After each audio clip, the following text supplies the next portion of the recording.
Dr. Fears, I'm very interested, fascinated in fact in your discussion of freedom. I'm a British citizen, but an alien resident in America who's glad to live in America and also glad to be a British citizen. And I've listened with great fascination to talk about freedom since coming to America 10 years ago. And you've cleared up something for me tonight that I'm very thankful for, the distinction of national, political and independent freedom, individual freedom. But I guess I still have two questions. And the first pertains to history and the fact that for all that the Revolutionary War was a war fought fairly for freedom, I'm still curious that the British actually got rid of slavery before the Americans. And I'm also curious about whether the United States has reached a point at which freedom has become something of an idol. And so I'm left with the question, and as a minister, I'm not wanting to be party political, but I am left with the question as to whether the amount of massacres in America is actually a result of the abuse of freedom and the idolization of freedom. What massacres? I'm talking about Columbine. I'm talking about the array of massacres that I've heard about on the news, which in all the criticisms of Western Europe, and many of them are legitimate, you don't find those levels of massacre, and you don't find the acceptance of them either. So I'm wondering at what point does freedom actually become a curse?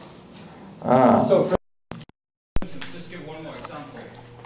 In my home country, I'm concerned that there's closed circuit television for 1 every 14 people. So you can walk through London on any given day and be caught on closed circuit television 300 times, and yet those very same television cameras are what keeps America, to some extent, free from terrorism. So where does freedom actually become a curse? You'll forgive me, I can only speak frankly. It's the only way I know how. The British have never understood us. They simply don't understand the United States from 1775 onward, 1763 in fact onward. King George thought it made perfectly good sense to get rid of this archaic set of colonies and establish a good, strong central government. That'd be better for everybody.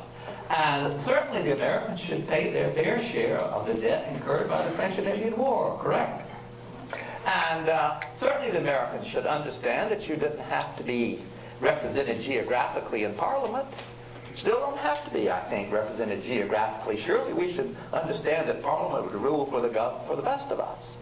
But we weren't like the Canadians. We weren't like the Australians. We weren't like the New Zealanders. We took our freedom. And as Lord Acton wrote, a pound of tea costs less in Boston than it did in London.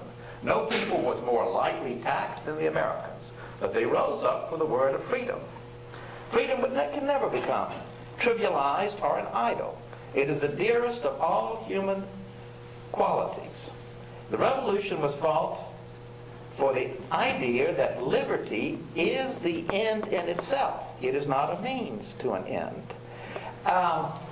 And the Constitution that our founders created has been so much better for freedom than the original model they had of the British Constitution. Now, they thought the British Constitution was the best that existed, but needed to be purged of impurities. But in fact, what happened in Britain was really the creation of an unbalanced single assembly. That is to say, the king, who was supposed to be the executive check on Parliament, has been reduced to a non-entity, or the Queen.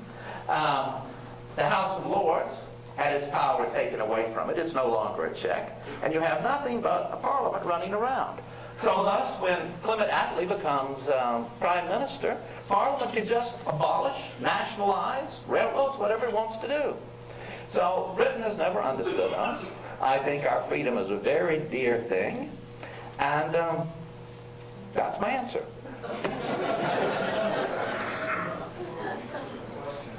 myself, it's not a matter of the British understand the Americans or the Americans understand the British. It's a matter of history. And I'm just asking, as somebody who loves both countries, isn't the American claim to be a unique country somewhat exaggerated in the sense that Britain hasn't had a civil war for 370 years. We got rid of slavery because of William Wilberforce without a war. We operate today on very similar practice of freedom, if not principles. And so I'm just listening to the media and asking, to what degree can America, and the media in particular, substantiate the claim of being a unique country, apart from appealing to China, Russia, and other extreme dictatorships? I'm wanting to be convinced, but... No, I won't try to convince you, but I've been sometimes explaining why we're unique and why the course we do not want to take. And Americans will resist this. Is turning ourselves into a little Sweden, into a state that really is completely harmonious and with the government taking care of basically all your needs. And you can point out, Danes point out to me that they're taxed probably less than I am, that they don't have to worry about health care insurance, they don't have to worry about a college fund and all of these things. You can explain that to Americans. They're still going to believe, rightly, that they have a unique opportunity here. And that is why people come from all over the world to be here. And what President Obama must set as his first priority is exactly what Julius Caesar said as his first priority: to restore the economy and to once again make it possible for Americans to realize that their children are going to be better off than they were. That has been the dream since the first colonists came to Massachusetts and Virginia, that my children are going to have it better than I do. You indicated how much America has held itself together with the addition of new states and through the Civil War and the Great Depression. And our original national motto, E pluribus unum, out of many one, captures that quite well. Yet it's been replaced by one nation under God, and it's proved to be quite divisive, and our Constitution, which is a basis for our law, contains no mention of God. And as I recall, at that time,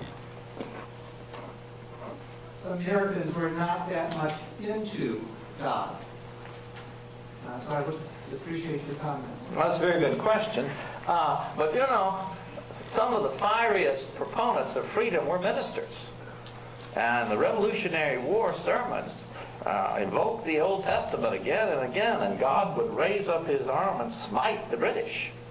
So there was a firm core of very strong believing Americans. But you're quite right. Declaration of Independence mentions God. Did you learn this how many times? 4. Constitution, not a single time. And, in fact, the oath of the president does not have "so help me God." Some people worried about the lack of a religious test. And they said to James Madison and others, but this means an atheist could be elected. And I said, well, if the people elect an atheist, then so be it.